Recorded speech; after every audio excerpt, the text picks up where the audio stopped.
प्रधानमंत्री नरेंद्र मोदी का असली गुजरात मॉडल क्या है वो हम आपको बताने वाले हैं। आप तमाम लोग जानते हैं कि प्रधानमंत्री बनने से पहले नरेंद्र मोदी गुजरात के मुख्यमंत्री हुआ करते थे। आज भी वो देश भर में कई बार गुजरात मॉडल का जिक्र करते हैं, लेकिन गुजरात मॉडल की यह सच्चाई जानकर आप सोचने पर मजबूर हो जाएंगे कि कितनी नफरतें गुजरात में पाली गई हुई है।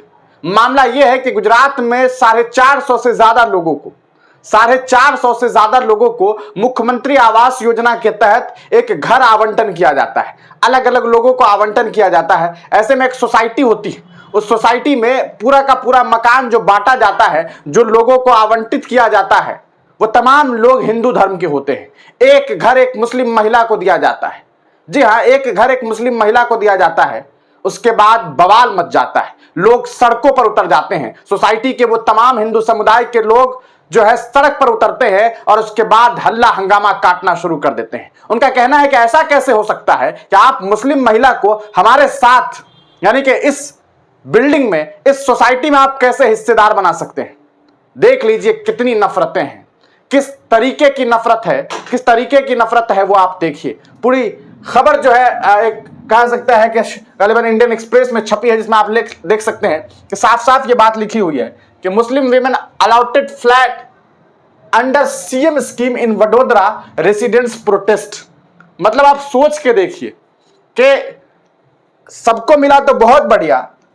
44 साल की महिला थी, मुस्लिम महिला है, जो कि एम्प्लॉयड है with N arm of the ministry of entrepreneurship and skill development, यानी कि वो नौकरी करती है ना, मिनिस्ट्री ऑफ एंटरप्रेन्योरशिप में एंड स्किल डेवलपमेंट में उन्हें अलॉट किया जाता है unit in the Vadodara municipal corporation. Vadodara municipal corporation के तहत एक हाउस जो है वो मुख्यमंत्री आवास योजना जो कि 2017 में था, उसके तहत उन्हें एक घर दिया जाता है। But even before she could move in 33 residents of the housing complex, which has 462 units, sent a written complaint to the district collector and other authorities objecting to a Muslim moving in, citing possible threat and nuisance due to her presence। मतलब देख लीजिए कि total जो लोग हैं 462, समझ लीजिए कि यहां पर जो कमरे हैं या फिर कहा सकता है जो हाउस है, उसमें 461 लोग हिंदू समुदाय के लोग हैं। एक मुस्लिम महिला को घर मिलने से ये तमाम लोग, इसमें ये 8 साल का 10 साल का बच्चा भी प्रोटेस्ट कर रहा है। कितनी धिक्कार वाली बात है, शर्म वाली बात है। ये तमाम लोग प्रोटेस्ट कर रहे हैं और कह रहे हैं कि देखिए 462 जो है, ये 462 हिंदू को ही दीजिए, एक जो आप मुस्लिम को दे रहे हैं, इससे यहां पर दिक्कतें सामने आएंगी। और कहना है कि देखिए ये जो है हमारे लिए थ्रेट है, नॉइजेंस होगा ड्यू टू हर प्रेजेंस, उसकी मौजूदगी से यहां पर बवाल हो सकता है। अब आप सोचिए कि किसी मोहल्ले में, अब देख लीजिए ना कैसी सोच है और किस तरह का गुजरात मॉडल है कि अगर 461 लोग एक तरफ हो और एक तरफ एक महिला हो, किसको किससे थ्रेट हो सकता है, अंदाजा लगा के देखिए। थ्रेट तो असल में इस एक महिला को है, एक मुस्लिम महिला को है, महिला को नहीं है, एक मुस्लिम महिला को है। जी हां, क्योंकि इन्हें महिलाओं से दिक्कत थोड़ी है, यहां पे तो बहुत सारी महिलाएं रहती है, इन्हें दिक्कत है एक मुसलमान से। यह है आज का हिंदुस्तान और यह है गुजरात मॉडल। सोचिए कैसी सोच डेवलप कर दी गई है लोगों के अंदर। इस पूरे मामले में हम आपको बताएं दोस्तों, देखिए और जो बातें सामने आ रही है कि Vadodara municipal corporation Municipal Commissioner Dilip Rana was unavailable for a comment. Deputy Municipal Commissioner Arpit Sagar and Executive Engineer for Affordable Housing Nilesh Kumar Parmar refused to comment on the issue। उन्होंने इस बात पे बात रखने से इनकार कर दिया, है ना। और देखिए the 44-year-old mother says the protest first began in 2020। 2020 में ही प्रोटेस्ट शुरू हुआ था। When the resident wrote to the Chief Minister House, CMO को इन लोगों ने लेटर लिखा था कि हर house allotment to be invalidated, यानी कि इनको जो आप अलॉट कर रहे हैं घर, ये मत कीजिए। However, the Harni police station then recorded a statement of all the parties concerned and closed the complaint। The recent protest against the same issue took place on June 20। यानी कि इस मामले को हरनी पुलिस, क्योंकि हरनी का मामला है तो हरनी पुलिस ने इस मामले को खत्म कर दिया था।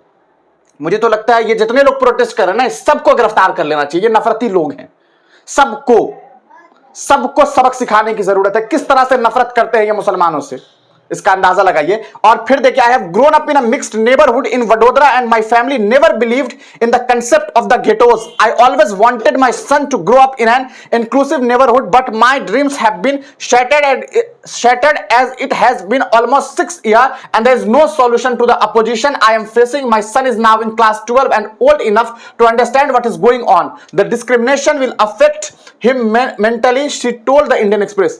Indian Express को उन्होंने बताया, ये बात उन्होंने कही कि अब आप सोचिए ना, 12 साल का मेरा बच्चा है, उसे भी ये बातें समझ में आने लगी और वो मेंटली डिस्प्रेस्ड होता जा रहा है। तो ये पूरा का पूरा मामला है। आगे हम आपको कुछ तस्वीरें दिखाएं। ये देखिए, ये लोग जो है प्रोटेस्ट कर रहे हैं, यहाँ पर पहुंचे हुए हैं और प्रोटेस्ट कर रहे हैं, उसकी कुछ तस्वीरें हैं और ये और भी कुछ वीडियो के फुटेज दिखाता हूं आपको। आवास योजना छे કેટલા લોકો અહીં રહે છે અને આજે જે વિરોધ કરી રહ્યા છો શું કારણ છે? આ મુખ્યમંત્રી આવાસ યોજના હેઠળ બનેલી મોટનાથ સોસાયટી છે। અહીંયા ટોટલ 462 મકાનોની ફાળવણી કરવામાં આવેલી છે। मतलब इन लोगों का कहना है 462 लोगों को दिया है, तो उसमें एक कैसे इनको दे दिया? और ये महिलाएं भी हैं, ये तमाम लोग जो है वो प्रोटेस्ट कर रहे हैं। तो ये हाल है। अब देख सकते हैं, इस पर लोग लिख रहे हैं कि गुजरात के वडोदरा मुख्यमंत्री आवास योजना के तहत आवंटित किए गए 461 फ्लैट में से एक फ्लैट मुस्लिम परिवार को दिया गया। मुस्लिम परिवार को फ्लैट आवंटित करने के विरोध में दूसरे समुदाय के लोग विरोध में उतर गए। असली गुजरात मॉडल तो यह है, अपने ही देश के नागरिकों से नफरत करने वाली मानसिकता पर लानत भेजिए। वक्त की जरूरत तो यही है। आप इस पूरे प्रकरण पर क्या कुछ सोचते हैं? अपनी राय कमेंट सेक्शन में जरूर दीजिएगा और ये जरूर बताइएगा कि आखिरकार ये नफरतें कहां से आई है।